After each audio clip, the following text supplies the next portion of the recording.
Hey everyone, today we're going to be taking a casual look at Mega Man The Wily Wars for the, well, Sega Genesis. Well, not technically the Sega Genesis, but more so the Sega Mega Drive. Mega Man The Wily Wars was only released, I believe, in the UK and in Japan. And in America, it was actually an exclusive title on Sega's Sega Channel service. Which was basically sort of a digital download way to get games to your Sega Genesis way back in the day. And unfortunately, this game never actually came out in America in a typical cartridge format. So how I am actually playing it is through a reproduction cartridge, and what I'll probably do is show off a nice little box and cartridge I got in the mail this past week from a user on Atari Age. Apparently for some people it's not too difficult to make repros, and so I went ahead and bought one from someone there that had a reproduction of this game. So now I can play it just as if it was released in the US 20-something years ago. So, but what the Wily Wars is basically a compilation of the first 3 Mega Man games. Now, it's not just the first 3 Mega Man games, though. The visuals have been completely revamped from the ground up and reworked kind of in a similar way to Super Mario Bros. All-Stars for the Super Nintendo, which was also a compilation of various Mario games. So, one of the cool things you can do in this game is actually pick a save slot, and it'll actually save your progress as you complete each boss, and you can basically play a little bit and then stop and then come back later and continue on, which is pretty cool. Another awesome thing about this game is this thing called the Wily Tower. Wily Tower is unlocked after you finish all 3 Mega Man games, and basically what it is, it's 3 brand new bosses, or at least 3 brand new main boss enemies to fight. And then you have a whole brand new Dr. Wily stage with another extra like 4 or 5 stages and a brand new final boss fight. So it's like a spin-off of the original 3 Mega Man games. You can actually use the same abilities as you do in the first 3 Mega Man games, and I'll probably demonstrate that at the very end of the video. But let me go ahead and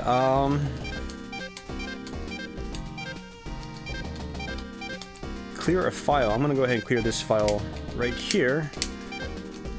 So we'll go ahead and pick this file, and if you start a brand new game, you can pick whichever Mega Man you want to start from, and because Mega Man 2 is probably a favorite for many people, I'll go ahead and pick that one and just get straight into the game. There is no easy or difficult selection mode in this. It's just defaults to the difficult mode essentially from the NES, as this one is definitely more challenging than Mega Man 1 or 3 on this compilation. But we'll go ahead and pick, we'll do Metal Man because Metal Man's awesome. But as you can tell already, the graphics have been changed. They've been redrawn and so forth to take advantage of the Genesis or Mega Drive capabilities. Some of the animation there has been spruced up a little bit. Mega Man actually has a little more to him when he runs, which is pretty cool.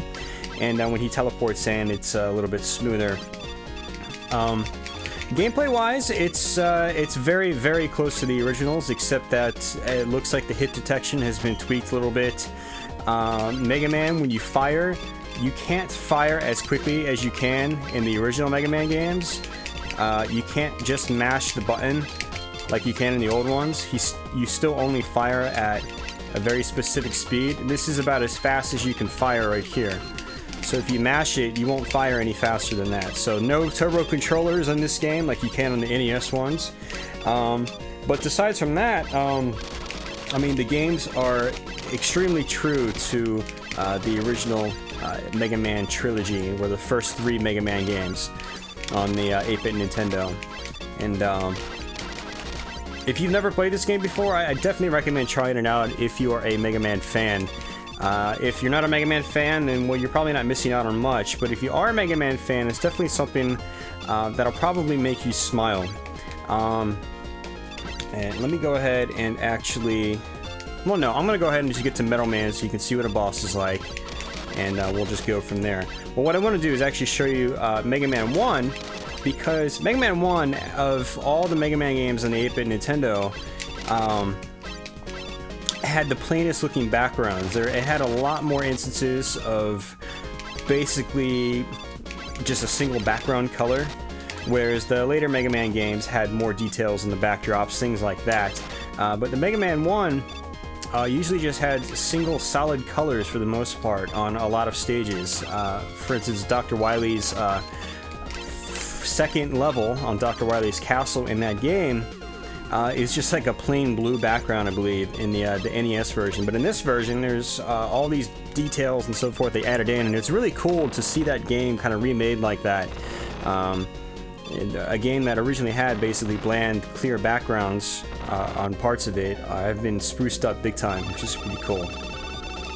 So after I beat Metal Man here, I will show you Mega Man, and then before I wrap up this video completely, I'm probably gonna die here, but after I show you the Mega Man 1 part, I'll show you a little bit of Wily Tower. Oh yeah, I died. So let me go ahead and just hit the reset button. And I'll show you Wily Tower at the very end so you can kind of see what goes on with that. And that's definitely one of the coolest modes in this game. Let's go ahead and play Mega Man Part 1. And Bomb Man is a great example, because in Bomb Man's stage in the NES version, you've got these towers in the background, but that's it. It's just single solid color for the rest of it. And in this version, there's a little more. You got clouds and gates and things like that, and it's really cool to see that if you're at least used to the original 8-bit Nintendo version like I am. So speaking of that game, after playing this version, I actually kind of have an urge to do a long play of the original Mega Man for the 8-bit Nintendo. Quite possibly a long play of the Wily Wars as well, for those of you that don't want to track this down or give emulation a shot on this. So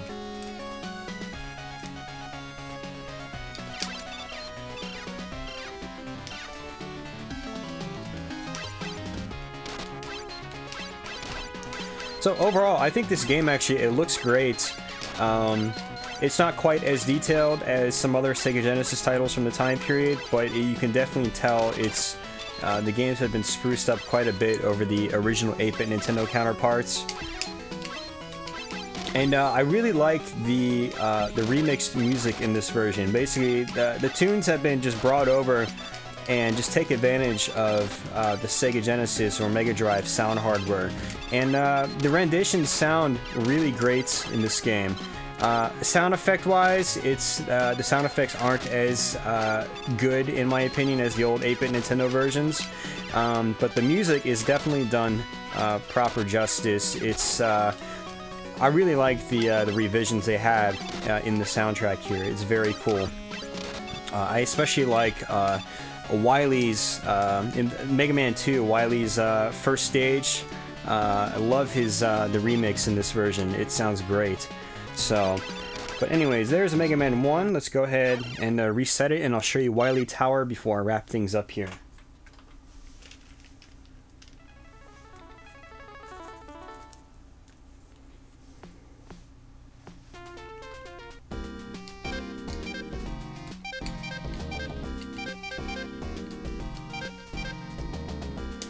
This is just the very beginning of Wily Tower.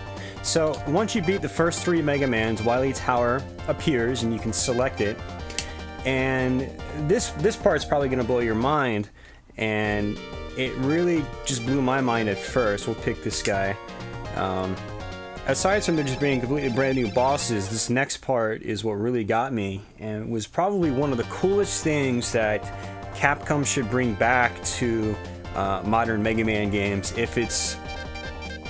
If it hasn't been done since, then it should be. But basically, you got 8 weapon slots, and you can pick any weapon you want from either of the first 3 Mega Man games and use them together in Wily's Tower. So, let me go ahead and pick Needle Man from Mega Man 3. I'll do Shadow Blade from Mega Man 3. Snake Man is always good. We'll do Cut Man from Mega Man 1. We will do Elect Man for Mega Man 1. Let's go to Mega Man 2. Metal Man is a must. What else have we got here? We got Woodman, Heat, Quick, Crash, We'll use Crash Man, and then actually just go back to Mega Man 1, we'll use Fireman. So we've got this sort of concoction of various Mega Man abilities from the first 3 games, and you can use them at your own will on these brand new stages. And you can pick whichever items you want. You can use the Magnet Beam from Mega Man 1, you can use Rush Jet from Mega Man 3, and item number 2 from Mega Man 2, which basically just flies across the screen. It was like the precursor to Rush Jet. So this is one of my favorite things about this game, is being able to basically pick any weapon you want, or at least 8 of any weapon you want from the Mega Man game. So let's go ahead and use, I don't know, Elect Man on Mega Man 3 enemies. I'm down. So it's very cool, very cool. And you've got your slide from Mega Man 3 as well.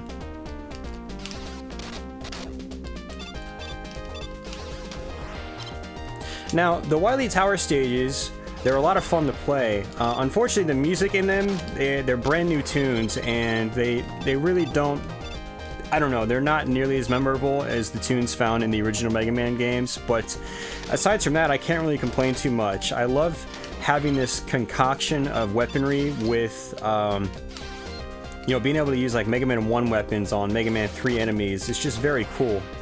And, you know, you'll see Mega Man 2 enemies meshed with Mega Man 1 enemies, Mega Man 1 enemies meshed with Mega Man 3 enemies, things like that. And it is just, it's very cool. So, definitely one of my favorite parts about this game.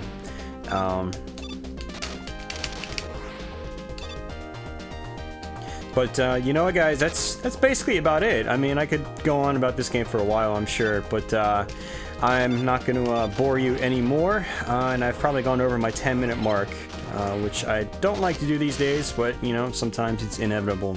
But yeah, this is Mega Man, the Wily Wars for the Sega Genesis or Mega Drive, and again, I'm playing this through a reproduction cartridge.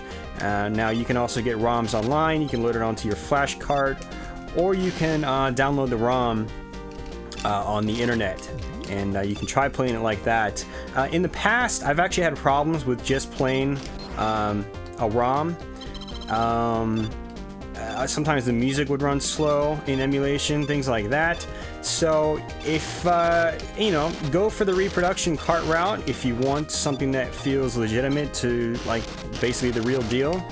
And if not, you know, just try emulation, see if it works out for you. But regardless, if you are a Mega Man fan, give this game a shot. It's awesome. I actually spent the last few nights running through this game completely, and yeah, I had a blast with it. I finished the whole game in those sessions, and it was a good time. So, it doesn't work on those. So, anyways, guys, yeah, definitely check this out if you're a fan of the Mega Man games. It's absolutely worth playing. So, but anyways, I'm gonna go ahead and just wrap it up here. I want to say thanks for watching, thanks for subscribing, and I'll be back with some new content quite soon. So keep an eye out for that. So until next time, guys, take care.